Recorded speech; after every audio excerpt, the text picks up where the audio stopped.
Uh, Hi, very good morning. I am Dr. Janak Patel, MD, General Physician. Today we'll be discussing on one of the interesting topic, that is thrombosis and thromboembolism. You know very well this is quite common. You will see good number of times this group of disorders in your everyday practice.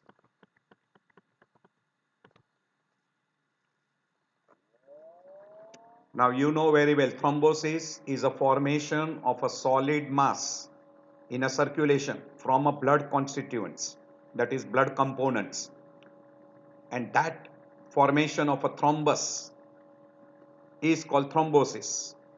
And what is thrombus? It is a blood clot which is attached to either an arterial wall or a venous wall or endocardial lining of heart. Most common in ventricle, in post-MI, and in left atrium or right atrium in case of a huge dilatation of right atrium or left atrium. So that we call as a cardiac thrombus. We use two common words, mural thrombus and atrial thrombus, while which is attached to the arterial wall or to the venous wall. In venous wall we call as a deep vein thrombosis, and in arterial wall we call arterial thrombosis.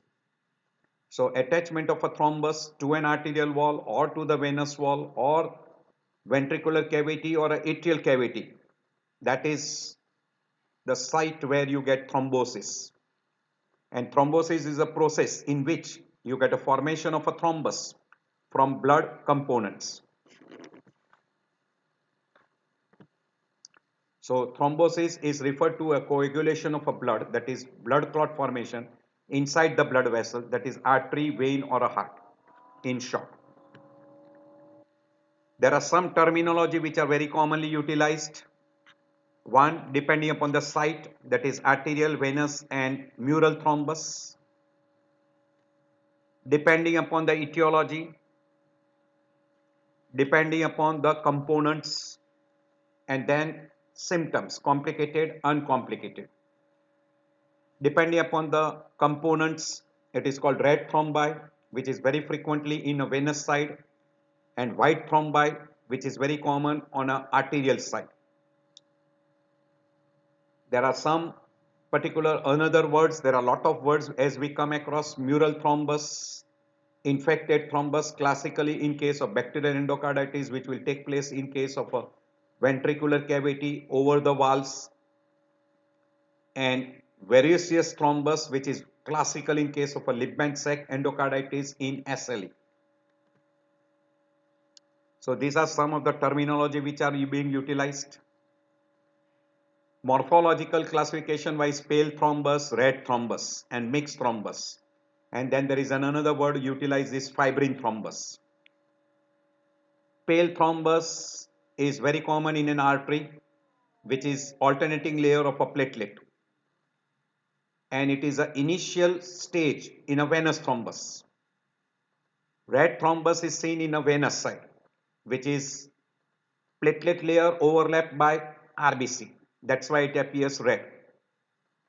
Mixed thrombus is very frequently a middle part of the venous thrombus and very classically seen in case of a ball valve thrombus in an atrium.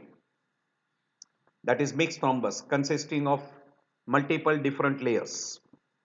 And fibrin thrombus is very commonly in a DIC, particularly in a microcirculatory areas where there is lot of fibrin material. There's a little difference between arterial thrombus and venous thrombus. Arterial thrombus is seen in an artery and heart, while venous thrombus is seen in a vein. Arterial thrombus can produce aortic occlusion, coronary artery occlusion and cerebral blood circulation, as well as other systemic occlusion. while venous thrombus is very commonly seen in a superficial varicose vein or a deep leg veins, most common site. And then it can extend from that deep venous system into iliacs, femoral and iliacs, and then into IVC. And then it can occlude renal vein, etc. Venous thrombus is very frequently because of venous stasis, while arterial thrombus, the most common cause is atherosclerosis or vasculitis or traumatic injury like arterial puncture, where you get an endothelial injury. Venous thrombus will very frequently produce occlusion, while mural thrombus will not produce occlusion. But thrombus in an artery can produce occlusion. Arterial thrombus is usually described as a white thrombus which is friable and there are line of joints, while venous thrombus is usually reddish in color and there are blue with fibrin strands with line of joints. Arterial thrombus will grow retrograde, means towards the heart. Retrograde growth will be there, while venous thrombus will be in the direction of a blood flow, means it is towards the heart. So it will be towards inferior vena cava or towards the superior vena cava. Arterial thrombus will be consisting of a meshwork of platelet, fibrin, red cell and degenerating leukocytes, while venous thrombus will be mainly RBC with few platelets. That's why it appears reddish and it is mainly because of stasis. Majority of the thing we have already discussed. Same thing is mentioned here. At your leisure time you can go through. These are the two difference. This is arterial, this is venous thrombus. Location, direction, nature, composition, sites, etc. are being mentioned, which we already mentioned before. So arterial thrombus is usually pale, granular, there are line of joints and it consists of cell contents is poor, while venous it is soft, gelatinous, deep red and there are high cell content, mainly RBC. There is one another variety we will describe is antemortem and postmortem. Antemortem when the person is alive and this is postmortem after the death. Antemortem is adherent to the wall, red in color and there are line of joints present. While in postmortem it is not adherent to vessel wall. It is usually because of fibrin with red cells and leukocytes. The upper layer resembles chicken fat and there are no lines of joints, bland and non-laminated. Peculiar. These are the difference we have already mentioned, but again, antemortem means during life. The thrombi is usually little firm, granular, lines of joints are present and it is attached to wall. While postmortem, it is like cast of vein, rubbery gelatinous, red colored jelly or chicken fat appearance and it is not attached to venous wall. This is typical postmortem and this is antemortem, antemortem thrombus formation. You can see the thrombus is attached to the arterial wall. Mural thrombus is very frequently following an acute MI, quite common, or because of damage to the endocardium by catheters, etc. Quite common. So that is called mural thrombus. You can have a vegetations on the valvular structure in case of rheumatic valvular heart disease. In infective endocarditis, you can have a thrombus formation because of a infective material. Non-bacterial thromboembolism is very common. That will be occurring in good number of conditions. And Liebman sac endocarditis will be classical in case of SLE. There are some other terms also being utilized. Agonal thrombus, which is a clot formation in the heart during process of dying. Antemortem thrombus, we already mentioned. There is one word called as a ball thrombus, which is quite common in atrial chamber because of atrial flutter fibrillation along with huge dilatation. There is one another word utilized is milk thrombus, parietal thrombus, fibrin thrombus, hyaline, infective, primary, stratified, traumatic, etc. These are all the different words which are being utilized. We are not going into that detail. So white thrombus we have told you, which is common in artery, which is mainly of platelets, while red thrombus more common in vein, which is consisting of a fibrin with lot of RBC, less quantity of platelets. It is over the platelet, and mixed variety or laminated variety, which is quite commonly seen in certain area, particularly in case of what we call as aneurysms, etc. Now, if there is a detachment of this thrombus and that detached particle goes and blocks the distal vessel, we call as embolism. So, detached intravascular may be solid, may be liquid, or maybe gas, or maybe mass, or maybe even epithelial cells or foreign material, etc. can give rise to embolism. So it is carried to a distant site from point of origin and it will move in the direction of blood flow. So in case of artery, it will move away from the heart. In case of a venous, it will move towards the heart. And we know very well the etiology for thrombus formation, we call Virchow's triad, which will be common for both artery as well as vein and also for cardiac chambers. Because of endothelial injury or because of hypercoagulability or because of abnormal blood flow or what we call stasis. So this three mechanism holds true for all the three sites, which are the three most common sites for thrombus formation, like arterial, venous or cardiac. We already mentioned all this in a previous lecture. That is, hypercoagulate stage is very common with malignancy, pregnancy, peripartum period, estrogen therapy or we call oral contraceptive pills, traumatic injury or trauma, surgery, particularly on hip bones, abdomen, pelvis, etc. IBD, nephrotic syndrome, sepsis, thrombophilia, quite common. While stasis will be very common, which can produce thrombus in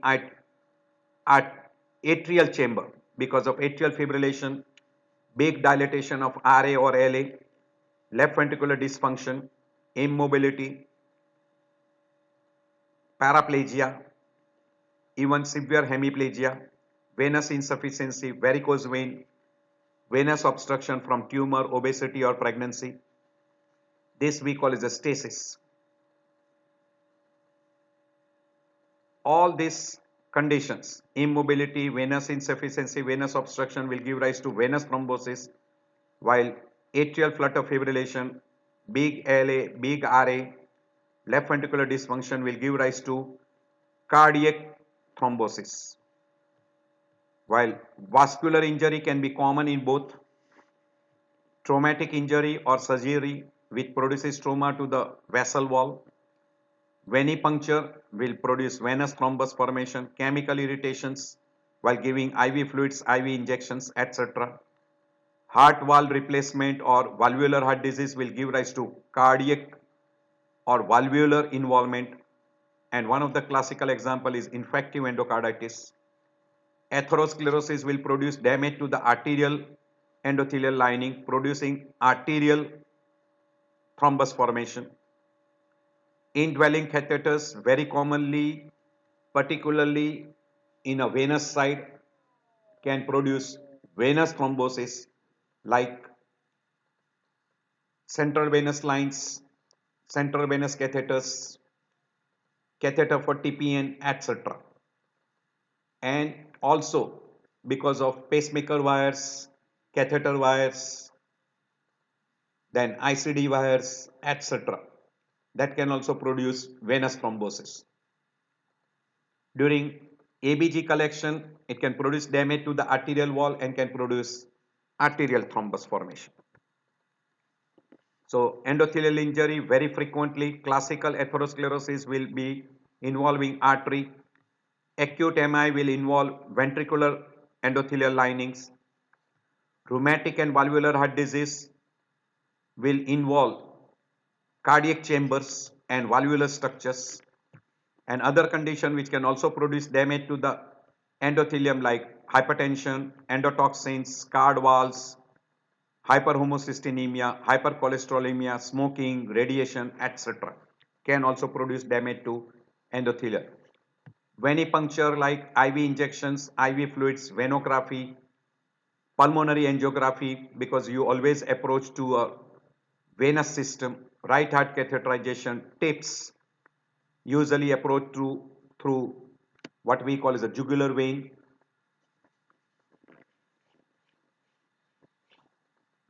Then central venous pressure lines, TPN, or we call hyperalimentation, this will produce thrombosis in a venous site.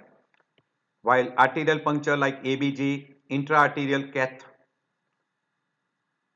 particularly for coronary angiography, which are usually by and large left side catheters or left heart catheterization, coronary angiography, CABG, etc. can produce thrombus in a arterial site. These are all the risk factors we have done before while doing atherosclerotic chapter. We have non-modifiable causes and modifiable causes. These are the causes responsible for atherosclerosis, which will be mainly in artery and involving a major blood vessels, or we call big size blood vessels and middle size blood vessels. Small size are not commonly involved, but you get involvement of certain blood vessels like retinal, peripheral nerves, kidney, etc., coronary artery, etc. We call microvascular and macrovascular involvement. Because of alteration in the blood flow, if there is a turbulence, it will very frequently produce arterial thrombus. Classical example in case of a left atrial hypertrophy with atrial flutter fibrillation, or right atrial hypertrophy with atrial flutter fibrillation. While venous stasis will produce venous thrombus, classical example varicose vein and venous insufficiency. Arterial example we have already given: atherosclerotic obstruction, coarctation, aneurysm, TAO, Takayusu, vasculitis, etc. While in venous, mainly because of immobilization and chronic venous insufficiency. In a heart, we have already mentioned huge left atrium with atrial flutter fibrillation. Then there are certain factors which are very commonly responsible for hypercoagulation like factor V, Leiden mutations, prothrombin mutation, antithrombin 3 deficiency, protein C and protein S deficiency. These are all genetic, or we call primary. While in acquired, mainly because of immobilization, very frequently venous embolization. Myocardial infarction will produce mural. Surgery, fractures, burns, etc. can produce damage to endothelium. Malignancy, valvular heart disease will produce very frequently again damage to endothelium. DIC, SLE, secondary SLE will be because of vasculitis and increased coagulability. DIC will give rise to trigger of the coagulation. A person on hormone replacement therapy or oral contraceptive pills are more prone for hypercoagulation. Smoking, sickle cell anemia, in nephrotic syndrome because of increased level of cholesterol, or we call hypercholesterolemia. All this can trigger of hypercoagulability. There is one more condition in a blood like polycythemia rubra vera because of increased RBC mass, chances of stasis, sluggish blood flow, and can trigger of thrombus formation. Even in secondary polycythemia also, because of increased RBC mass, it can predispose. In case of sepsis, because of toxins, it can trigger the thrombus formation. Even in a snake bite, snake venom can also trigger off. In case of platelet disorders, thrombocythemia or we call thrombophilia and polycythemia rubra vera, because of abnormal platelet count, you can have increased chances of thrombus formation. These are all the other causes which are inherited causes, and these are acquired causes of thrombophilia which can give rise to thrombus formation. If you are interested, at your leisure time you can go through. There are other risk factors which can also be responsible from thrombus formation, like stroke, where there will be more chance of immobility, in heart failure because of stasis, obesity, trauma. Dehydration will increase PEC cell volume, increasing the chance of thrombus formation. Arrhythmia, particularly atrial flutter fibrillation, acute respiratory failure, severe vasoconstriction during postpartum period, malignancy, etc. becomes a risk factors for increased thrombosis. Once there is a thrombus formation, secondary due to injury to the blood vessels or damage to endothelial lining, stasis of blood, agglutination of RBC, toxic thrombosis, or abnormal platelets, etc. Any one of these conditions we already mentioned before, because of stasis or because of imbalance. Stasis can be there on an arterial side or on the venous side. I am not going into tremendous detail. Or because of imbalance between what we call as the material which activates clotting and material which inhibits the clotting. If there is an imbalance, then also there will be, means if there is a substance which activates the clotting factor are increased and inhibitors are decreased, you will have a chance of clot formation. So coagulation will take place, and if there is increased action, you will have a fibrinolysis, and that will give rise to bleeding, which will happen in case of classical example is DIC, where both factors are activated. This is how in atherosclerosis, because of endothelial injury, increased vascular permeability, platelet activations, release of factors, T cells accumulation, and atheroma formation. And once there is an atheroma formation, now it gives rise to endothelial damage, and then it will allow the platelet to get attracted and attached to the damaged endothelial, or we call exposed collagen tissue. This is one slide. This is one slide. At your leisure time, you can go through what happens. Simple way it is being explained. As soon as you get a vessel injury, first you get a vasoconstriction, followed by damaged area. There will be attraction of platelet. Platelet will release platelet factors, which will give rise to formation of a secondary platelet plaque, and then there will be formation of a thrombus, or we call as a formation of a clot, because of activation of coagulative cascades. This is how the thrombus forms. This is in atherosclerosis initial stage. You have got a fatty streak, then plaque formation, stable plaque which will give rise to some of the symptoms like angina, claudication, etc. Unstable plaque, rupture, thrombus formation, occlusion will give rise to unstable angina or acute MI. Together we call as acute coronary syndrome, may even end into coronary death.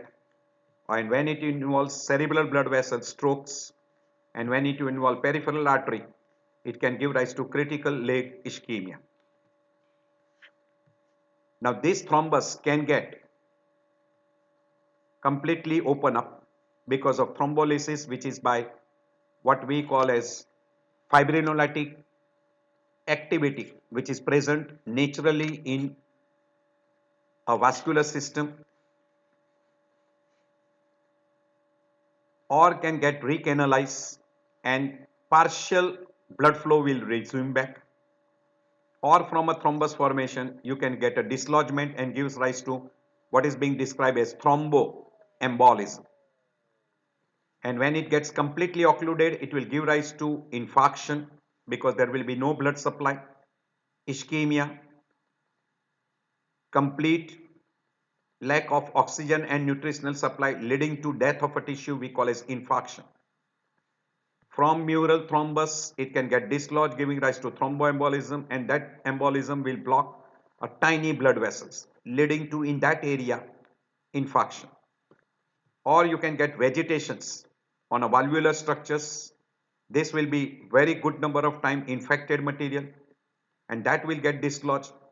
It will produce infarction, and because it is an infected material, it will give rise to local abscess formation. So this will be what will be happening in case of a different types of thrombus. This will be because of activation of a plasmin, and that will give rise to natural lysis, and complete vessel can open up. So there are certain things which will happen: complete occlusion, or it can resolve completely. You can get a thromboembolism leading to pulmonary embolism, because thrombus from a venous system will travel all along the vein into RA, RV, pulmonary artery and lung, leading to pulmonary embolism. It can get organized, partial or complete organization, or it can get propagated, and it is always towards the heart. That is from deep vein towards femoral, common iliacs, and then IVC. So you can have a propagation, you can have a thromboembolism, you can have dissolution because of increased fibrinolytic activity, or it can get organized and recanalize. And in a late stage, you can have a calcifications. So propagations, resolutions, organizations, recanalization, incorporation, and embolism. All this process is a outcome of thrombus formation. So you can have a lysis and resolution, you can have organization with a scar tissue formation, you can have a partial opening of the canal, we call recanalization, or dislodgement of the thrombus leading to thromboembolism. And it can propagate further to a proximal vessels in case of a venous, while in case of an artery, it will be retrograde. So you can get occlusion of venous side like deep vein thrombosis, Budd-Chiari syndrome, portal vein thrombosis, renal vein thrombosis, cerebral sinus, or we call superior sagittal sinus most commonly, jugular vein involvement, cavernous sinus, etc. This will be intracranial, this will be abdominal, this will be all abdominal. Note once again on this slide the Now, three common sites of in this particular thrombosis thing, in the you can cardiac see valves from a and venous chambers. side, it can enter, involve popliteal, femoral, common iliacs, and if the thrombus get dislodged, embolism, and that will go towards right atrium, right ventricle, and pulmonary.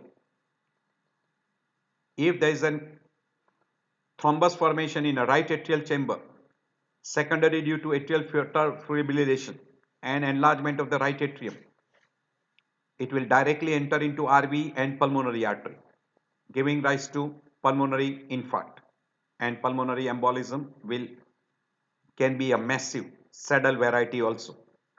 While in case of a ALA, like left atrial enlargement, atrial flutter fibrillation, you will have a ALA thrombus dislodgement, and it will go into systemic circulation. And mural thrombus secondary to myocardial damage can give rise to what we call a systemic embolization, which will be non-infective. But if there is an involvement of a valvular structure and it is infective, we call in infective endocarditis, which is an infected material, that can also dislodge and enter into systemic circulation. So once it enters into systemic circulation, this is called cardiac embolization. And if it is because of atherosclerosis in the distal vessels or aortic, arch of aorta, etc., that is called arterial embolization. And that can be from different areas like carotid artery, mural thrombus, from ventricle, this will be mural thrombus, This is mural thrombus. This is mural thrombus. This is from endocarditis.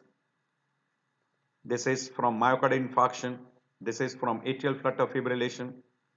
This is usually from what we call as endocarditis involving aortic valve.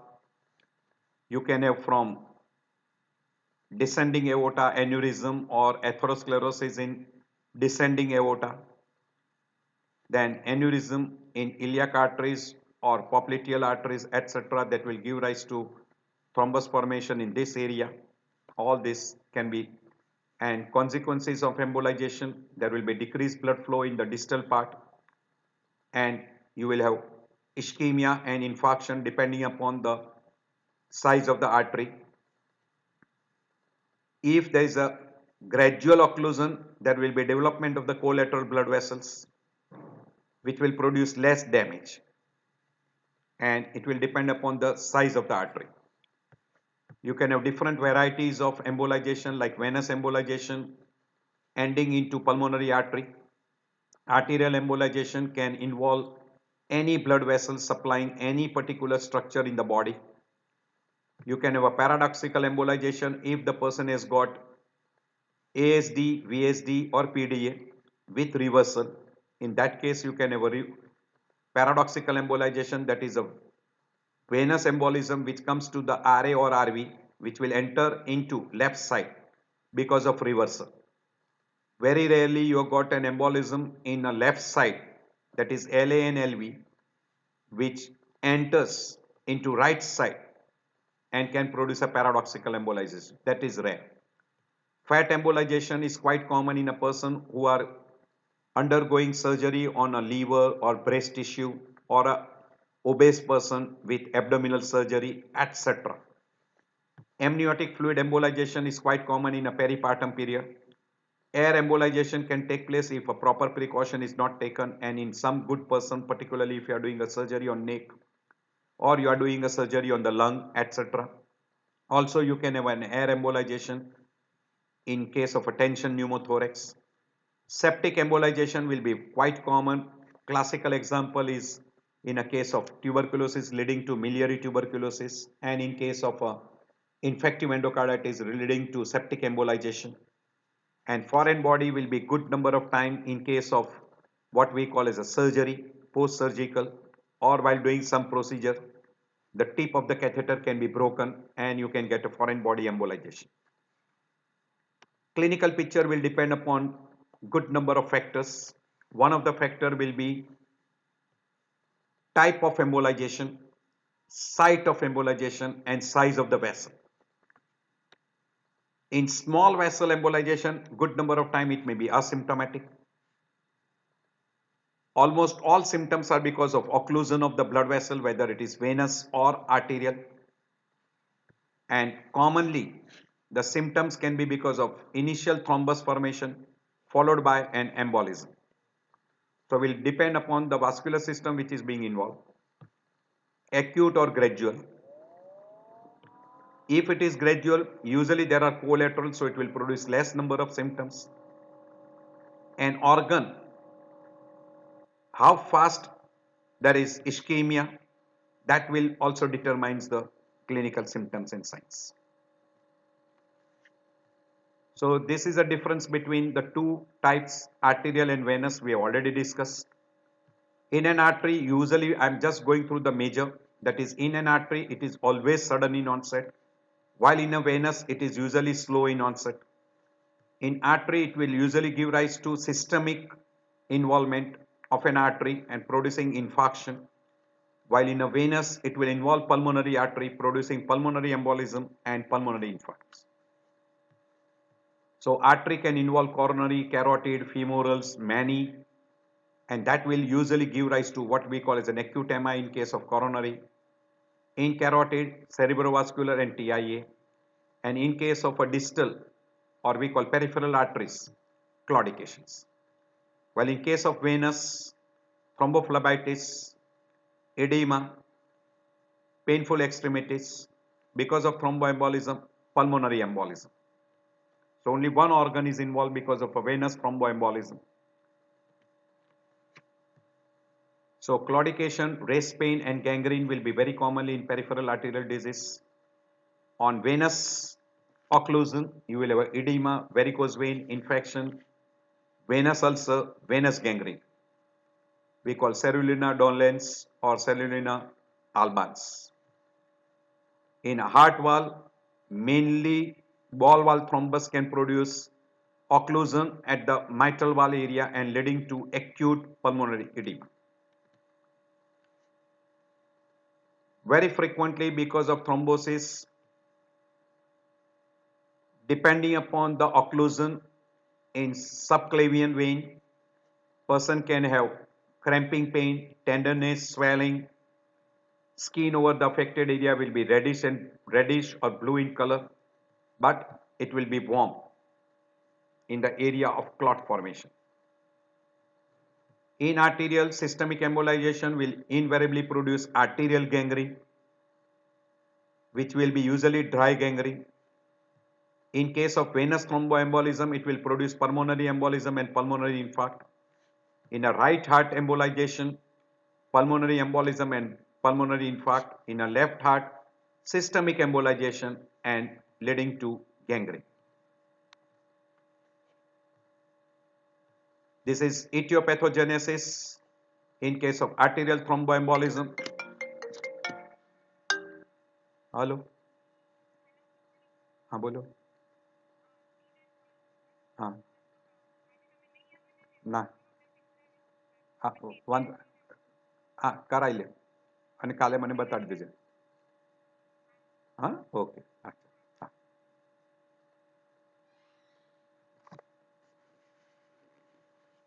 So depending upon the site, usually it will give rise to what we call as a systemic embolization. Most common is mural thrombus is in 80% of the people and left atrial thrombus is in about 25%. Heart valve agitation producing infective embolization and thromboembolism will be another group. Paradoxical embolization is very, very rare. Maximum amount of embolization is there in a lower extremity involving major blood vessels like iliacs, popliteal, etc. 10% are cerebrovascular stroke and very uncommon in mesenteric artery, renal artery or splenic artery. So I already told you 80% are intracardiac. From that, major 75% to lower extremity, 10% to cerebrovascular strokes. And usually, very frequently, it will produce small blood vessel to depending upon the size of the thrombus. Microemboli will usually involve retinal blood vessels producing retinal damage. You can have all the different organs, cerebrovascular strokes, spleen, kidney, small intestine, lower limb. This is maximally involved. So these are some of the structures: brain, kidney, small intestine, large bowel, and lower limb, most commonly involved. And site can be mural thrombus, left atrial, vegetations from valvular structures, or even from aorta, that is ascending aorta, arch of aorta, descending aorta. In that also coarctation, aneurysm, atherosclerosis, common, most common. I am not going into detail regarding the difference between leg ulcer, that is arterial, venous and neuropathic. At your leisure time you can go through. If it is a bacterial thrombus and they are usually micro, so they block what we call as a vasa vasorum, and that will lead to what is called as a mycotic aneurysms. So very frequently you get mycotic aneurysms, and in case of a retinal blood vessels we come across what is called as a Roth spot. This is one of the diagnostic criteria in case of an infective endocarditis. Very rarely you come across iatrogenic emboli, which is very frequently from latex material or glass sphere or air or fibrin or a broken material from different types of catheters, which are very frequently iatrogenic. and they are usually micro in size, so they block small blood vessels, leading to small artery involvement. Venous thrombus can end up sometime into stroke, MI, limb ischemia, and even a hepatic artery thrombosis. Very, very rare. This I have already shown you before, Problem with deep vein so I don't have to thrombosis is discuss that again in detail. In case of pulmonary embolism, it can lead to shortness of breath, chest pain, cough with hemoptysis, tachycardia, and if there is a fall of blood pressure, person can even have a symptom signs of shock, hypotension and shock. While suspecting a pulmonary embolism, always use Wales criteria. It is called 2 steps Wales criteria. You can utilize that. I've already discussed before. Among investigation, history and physical examination is most important. In arterial thrombosis and thromboembolism, peripheral pulse examination is very important. Doppler and color duplex is very important in case of arterial as well as venous. Arteriography is done to find out the collateral site, size, severity of involvement, and venography is important to find out the site, size, and severity of the venous involvement. Echocardiography is important to find out the cardiac site of thrombus formation and thromboembolism. And then you can go for predisposing factors like coagulative factors, endothelial injury, stasis, etc. Investigation should be done to find out those predisposing factors. This is how you approach in a person whom you suspect pulmonary embolism from DVT, a flow charts which we have already discussed in a chapter of DVT. You can go through here at leisure time. Some of the laboratory tests like platelet count, bleeding time, clotting time, activated partial prothrombin time, etc. should be utilized to find out the involvement of blood and blood components. Prothrombin time is also useful. INR, fibrin clots, stability, D-dimer studies, etc. is very useful in particularly in case of a DIC. Differential diagnosis, mainly you will have to differentiate arterial, venous and cardiovascular thromboembolism. Complicated, uncomplicated, and where is the involvement, and probably you should also try to find out the etiology. As far as management is concerned, most important part is prevention and prophylaxis, which should be done for both arterial as well as venous involvement. Once there is an occlusion, you have to treat for occlusion, and if there is a partial occlusion, always look for chances of thromboembolism, and prevention of that should be done. And you should try to find out the basic etiology and treat the basic etiology so that person doesn't get recurrence. And you should have a regular follow-up to find out the prognosis and progress of the disease. So anticoagulation, thrombolysis, surgery, endovascular and antiplatelet agents are the main pillar of the treatment for thrombosis. So thrombolysis, anticoagulation mainly by heparin, low molecular weight heparin, oral anticoagulants, and nowadays we have got newer oral anticoagulants we call NOAC. Prevention is mainly done in case of atherosclerosis by antiplatelets, maybe mono or dual antiplatelet therapy. Very rarely you require a replacement of protein C and protein S. Surgical intervention is done by thrombectomy and arterectomy or atherectomy. With involvement of a coronary artery, you can go for angioplasty, balloon dilatation followed by stenting, or you can go for bypass graft. In case of a venous thrombus, prevention of thromboembolism can be done by IVC filters. Very rarely in a severe arterial occlusion, you can go for we call as a bypass, aortofemoral bypass. This is complications which can occur in a venous system. We call as a phlegmasia, cerulina dolens and cerulina albans. You can have a post-thrombotic syndrome. You can take preventive measures to prevent a post-thrombotic syndromes by anticoagulations. And in case of an occlusion, you can go for catheter-directed thrombolysis. Also, you can combine thrombolysis with thrombectomy. It is called pharmacomechanical treatment. Pharmaco is thrombolysis and removal of a thrombus or an embolus is called pharmacomechanical or mechanico-pharmacological. Multiple different terms are being utilized. This is venous thrombectomy. You remove the thrombus from the venous side. You can see how big the clot is, thrombus. Yes, you should remove that. It will result into good recovery. Complication, occlusion, ischemia, non-healing ulcer, gangrene, most common. And thromboembolism involving systemic or pulmonary.